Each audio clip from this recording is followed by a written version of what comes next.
muumba mbingu na nchi. Sema amen. Hebu mpigie makofi Mungu wetu muumba mbingu na nchi. Yeye ndiyo mwenye uwezo wa kumiliki nini? Kanisa. Sasa leo nakwambia mtumishi au mchungaji, askofu, nabii anakwambia kanisa langu linakuwa lipi hilo? Bwana Yesu asifiwe sana. Lipi?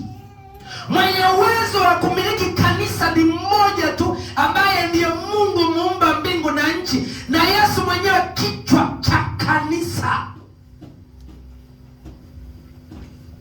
Unaposema kanisa langu, ina maana Yesu na mmiliki. Umeelewa hapo? Yesu ndio kichwa cha kanisa. Sisi ndio viungo katika mwili wa kanisa, katika mwili wa Kristo, na Yesu ndio kichwa cha kanisa, na Mungu ndio mwenye kumiliki yote. Ina maana mtu anaposema kanisa langu, anatumiliki sisi, anamiliki na Yesu.